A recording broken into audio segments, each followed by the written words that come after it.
Hi everyone, we are on day 3 of our virtual conference, the last one of the day. I'm Rachel, the online community manager for the Gypsy Nurse. We've had a lot of great sessions today and this week. If you missed any of those, you can find them on this page or in the article section of thegypsynurse.com. We would like to thank Travel Nurse Across America for sponsoring this conference. Be sure to check out their agency page and jobs on thegypsynurse.com. For this session, we will have Gypsy Nurse mentor and travel nurse Brittany Greaves. She was on here recently, so we're excited to have her back. She'll be discussing how to live your best life as a traveler. If you've seen her Instagram, you'll definitely know that she's living life to the fullest. She has some amazing pictures. Brittany is a North Carolina native turned nomad. She has been a nurse for 7 years and traveling for 3 in the PICU and CV-PICU. She began her career in adult CV, progressive care, palliative, and hospice before she started taking care of superheroes 18 and under. Brittany's hopeful heart continues to lead her to medical missions abroad, where she runs clinics, lived on a hospital ship, and provided hospital staff with education. Also, make sure to ask questions and comment because we are going to be giving away this Gypsy Nurse Beach towel. So 5 lucky winners will get that. So we'll do a drawing and pick who will win. So let me bring up Brittany so she can get started. Hi, Brittany. Hi. Well, thank you for joining us, and I'm going to drop down so you can get started. Thank you, Gypsy Nurse, for having me. As Rachel said, I'm Brittany. I'm a PICU, CV-PICU travel nurse. I've been traveling for 3 years, and life's been pretty amazing. If you look at my Instagram at catchbritifyoucan or my website at catchbritifyoucan.com, you'll see like some of my amazing adventures and just the great things that travel nursing has afforded me. So today we're going to be talking about how to live your best travel nurse life. So I have been to New York, Arizona, San Francisco, Baltimore, and now LA. I've also been on 7 international medical missions, various African countries, and also abroad, other places abroad. And then I've also been on roughly about like 20 international trips in the 3 years that I've been traveling. So we'll get right in it. I will say though that my first disclaimer is that my life is amazing because I give it all to God. Whatever you believe in, your higher power, you have to tap into that source in order to be aligned to live your best life. I couldn't have done it by myself because I would have messed it all up, y'all. I'm a hot mess. So that's just the first point that I'll make is that, get aligned, figure out what works best for you. But once you get on that train, the rest is just like smoking. So my first point is goal setting.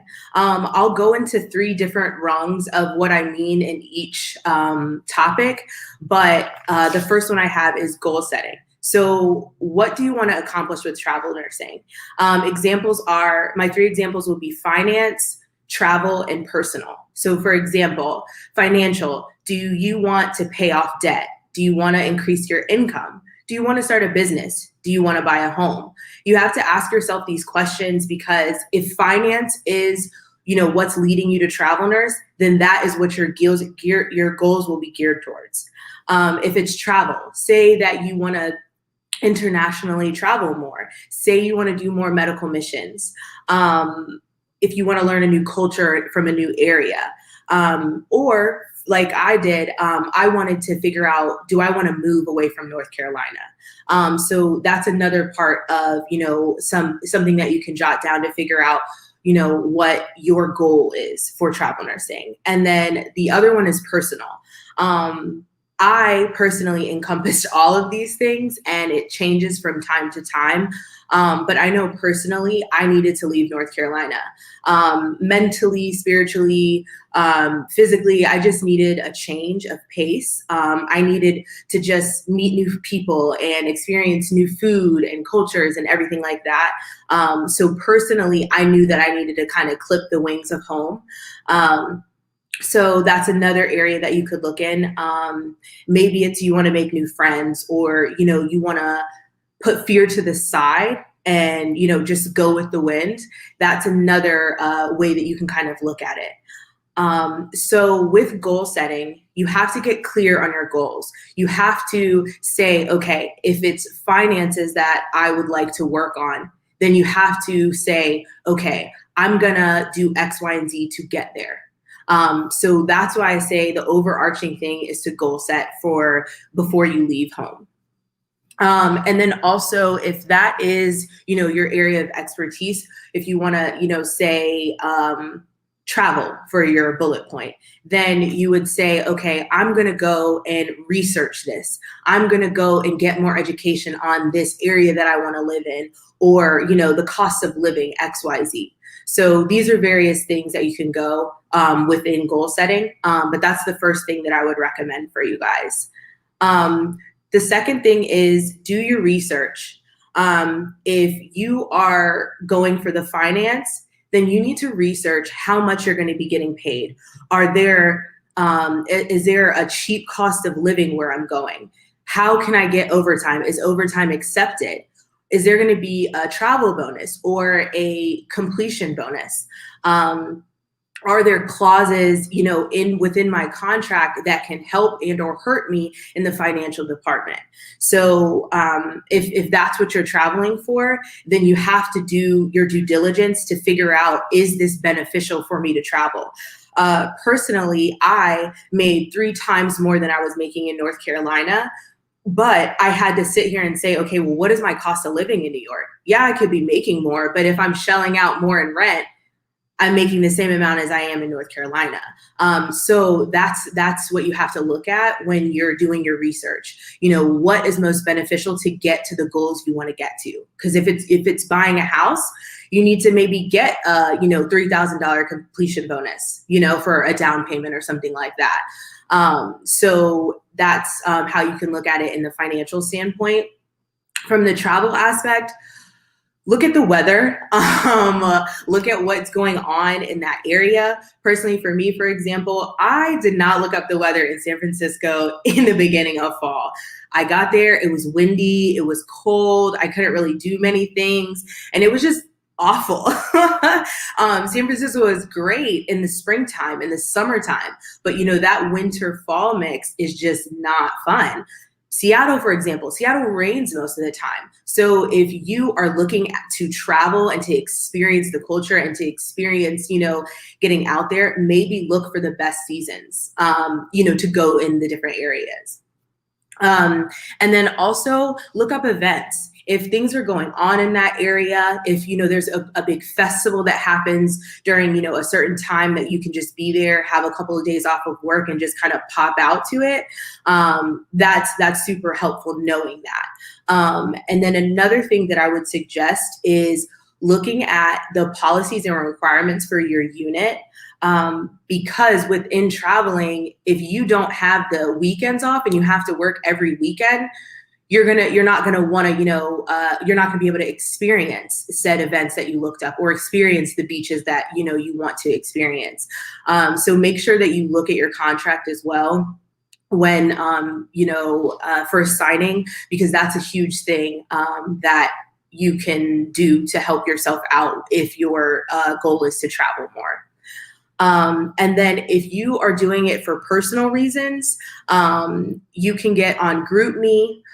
You can start dating. One of the ways that I actually helped myself to learn areas a little bit more, no shade, but I went on dates. You know, the people that you're going on dates with, whether it be friendship or romantically, they know the area that they're living in. You know, they've been to the jazz bars or, you know, the parks, you know, that are the best, and know, you know, about parking in certain places.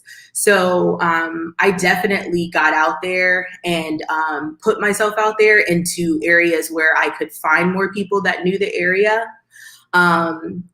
Also, if it's more therapeutic based, you also need to be able to, you know, for example, find therapy in the area. So you have to look at the insurance within your contract to know, like, say, okay, I really want to personally work on, you know, my inner self. so I would like to get in therapy for while I'm traveling. You need to look at your insurance to know that, like, okay, is my therapy going to be covered, or am I going to have to, fit this into my budget plan? Another helpful thing for if it's for your personal as well is, you also have to have a little bit of internal oomph because, you have to put yourself out there. You have to, make it the best thing that it can be when you're traveling solo or even with a friend. So I definitely suggest you getting out there and putting yourself, forward to make friends, to join the group meets, to go on dates and things like that. I think that it all plays into your personal effects of, your mindset, if that's your goal with travel nursing. I would also say, through this whole thing about researching, do some digging on what's important to you. Just like I said before, you making your goals prior, you have to kind of say, like, if I want all of these things, that's great. You can have them all. I lived various parts of my travel nurse life doing various things. Sometimes I focus on finance, sometimes I focus on personal, and sometimes it was only travel. So whatever makes you happy and whatever, you can do to go to sleep at night with a smile on your face, that's up to you and yourself and why and what you're going to do in travel nursing. I always say this, that 3 months can be short or long depending on how you play it. So that's why I urge research, because if you're somewhere and the weather is terrible, what are you going to do? You know what I mean? So that 3 months can drag, or it can, feel like it was only 2 days. So it's definitely whatever you choose and whatever you decide it's going to be. And so I'll tell you guys an example of something that I did is I just showed up to San Francisco. I didn't, like I said before, I didn't research it. I didn't look into it. I didn't know which areas were great or, bad or whatnot. And I ended up having to move 3 times while I was in San Francisco for the 8 months. So you can show up somewhere and not do these things, but you're gonna suffer the consequences, whether it be a long commute to work or, you're not saving as much as you wanted to. So I always urge doing your research and setting your goals, because you will reap the benefits afterwards if you do the due diligence now prior to, whether it be prior to a new contract, prior to leaving for travel nursing, or, prior to maybe making your next move. So I'll reiterate, do your research and set your goals. Another point that I will urge is embrace it. Travel nursing is literally what you make it.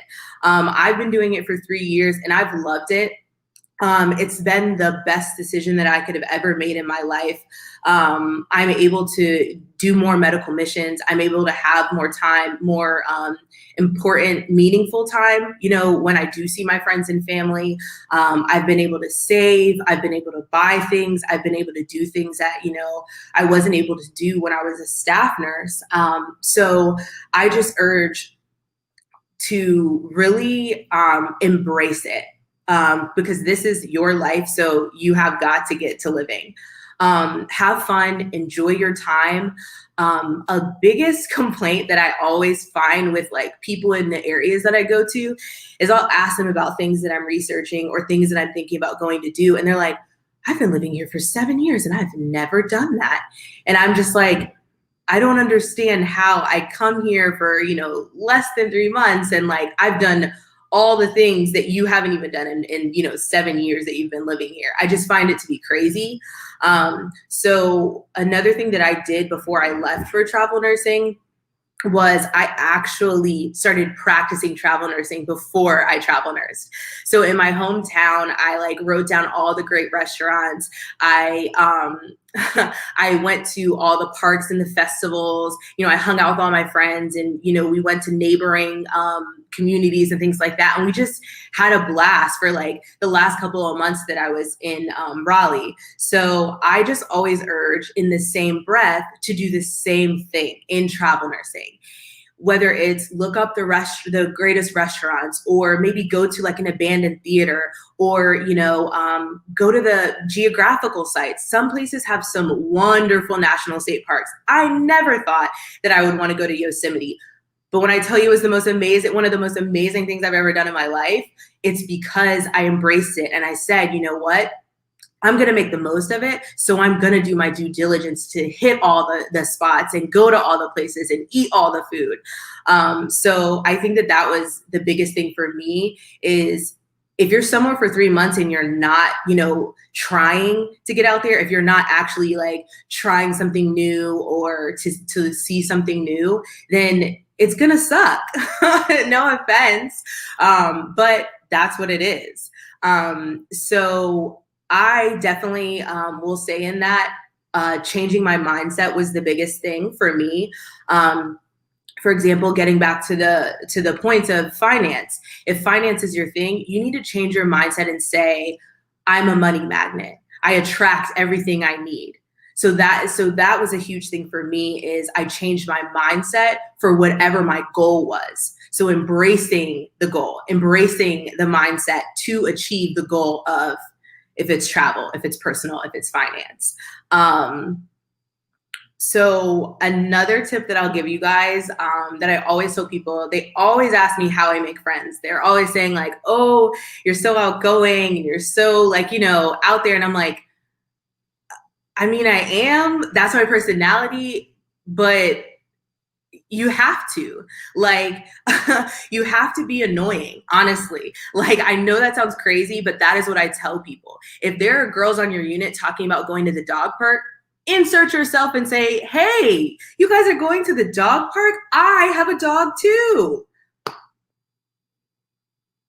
And see if they invite you, or if you can like meet up with them. I know that sounds crazy, but that is literally how I made so many of my friends. I sit down and I get to know, them for a little bit. And then I say, oh, we should go get drinks after work one day.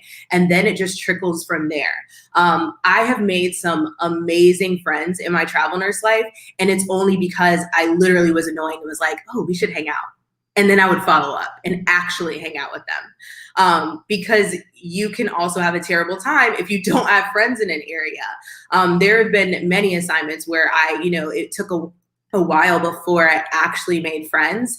But once it did, it was like the whole world of that, of that state or that area just like opened up to me, because I actually took the time to try and put myself out there. What I will say is, when you're being annoying, use all of your resources. Use the people on the unit. They know the area better than you. They will always know the area better than you because they're from there. Other travelers. So there's obviously the Gypsy Nurse, and there's Facebook groups, Instagram groups that are comprised of other travelers in that area. I know in LA for sure, there's a whole group of travel nurses, that get together when it wasn't COVID and got together and like did happy hours or joined book clubs or various things like that. But that's another avenue where you can find friends. As I said before, group me's. But I will tell you guys not embarrassing, but it's a funny story. I was eating breakfast by myself one day, and my waitress was just like so gorgeous. And I was like, oh my God, you're just so pretty. And then I just went from there. I was like, we should be friends. Like, I know that sounds crazy, but literally that's how it happened. I was like, can I get some ketchup? And also, what do you do around here? Where have you been? What are some great sites? I'm a travel nurse and I don't know this area. That is the hugest thing that you can use to your advantage. Saying that you're not from here and saying that you are a traveler and that, you would love to, pick their ear for a little bit and get more information just about, where they live. That leads to so many more conversations, so many more hangouts, and just various things like that. And it got me a cheaper rent because I moved in with her friend. So, I feel like a lot of positive things have come out of my life by putting myself out there in the travel sphere. But I think that it's all in what you make it, like I said before. And then also another reason that I stress talking to other travelers and why the Gypsy Nurse is so great, because they have a mentor program for, new travelers or travelers going to a new area or whatnot.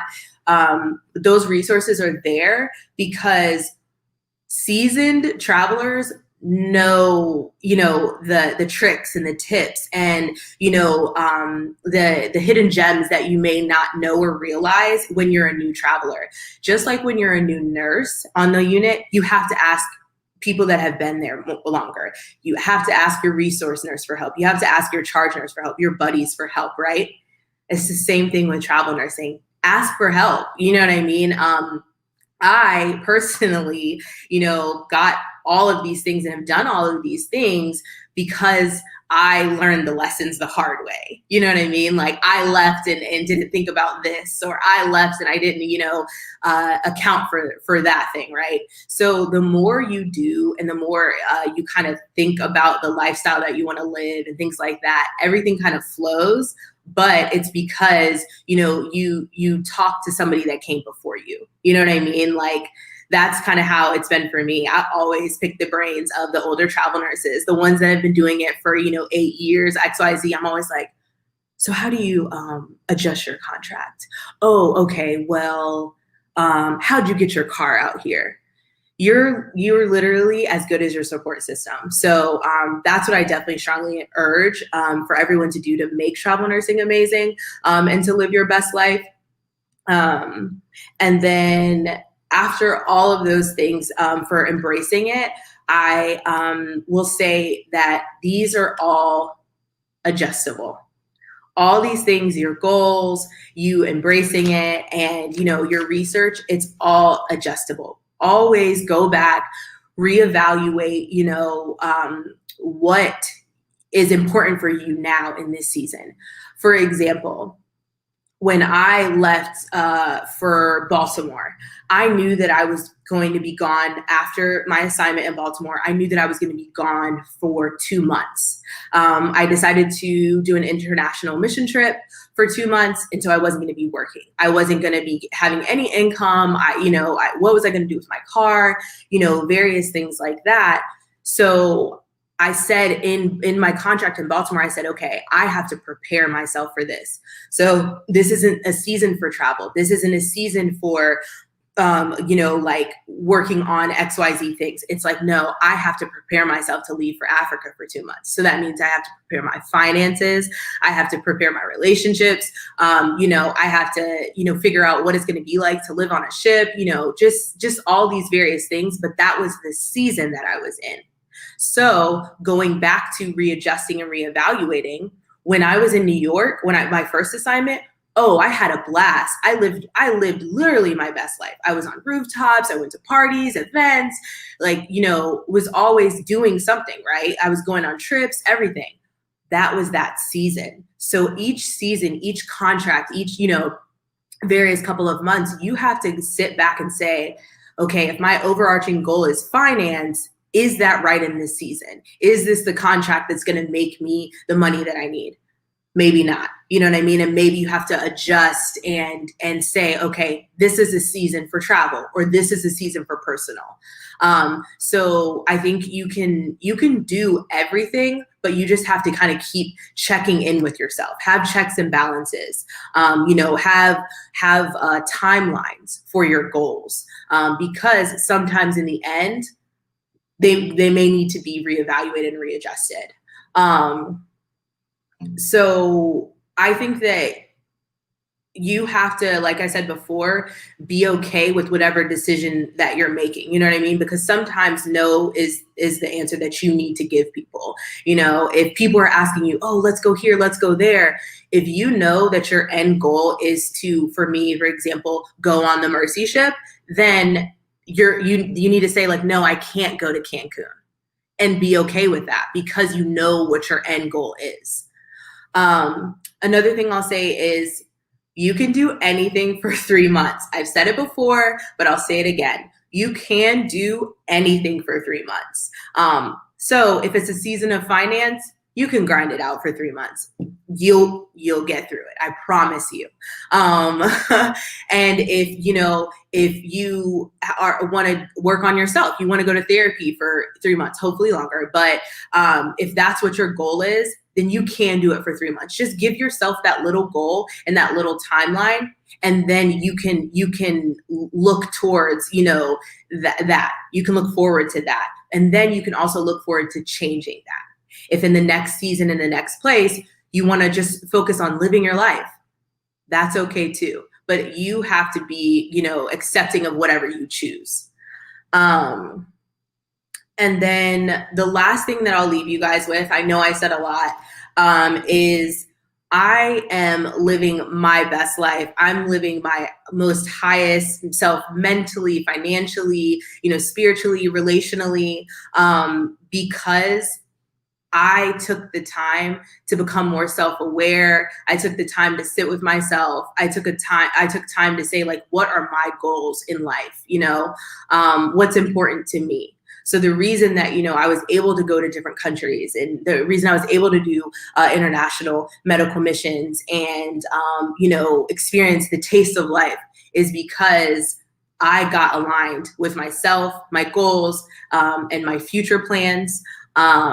And I also believed in myself. I know that it's super scary to leave home. I get it. I've been there. I've done it. But you have to really believe in yourself and believe in your abilities and your goals in life, and don't let fear stop you. That's the thing that I will always say is, do not let fear stop you. You got this. There are people that are rooting for you.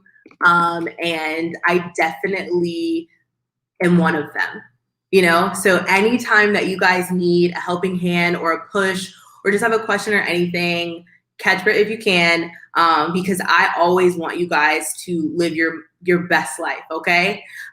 So thank you so much for watching. I appreciate you. And I'll see you guys later. Well, thank you, Brittany. I know we had one question come in from Amanda. She said, have you ever taken an animal with you? No, but I do have friends that have. A lot of my friends have traveled with dogs, and some 2 dogs. But no, I do not have a dog because I do too much. Dog would not be with us if Brittany had a dog. But I do have friends that have done all of the above. They just find like doggy daycares or pet friendly homes. Or, sometimes they travel with them, they just pay the extra money to have them. Some people have made them support dogs. But yeah, I haven't personally, but maybe for Christmas. Aw. All right. Well, thank you so much for coming on. We hope to have you on again. We love having you on here. Everybody everybody can ask questions later too. Just pop them in the comments and I'll forward them over to Brittany if you have any for her. I know a lot of people will be watching this later on, so just because we're not live, you can still ask questions.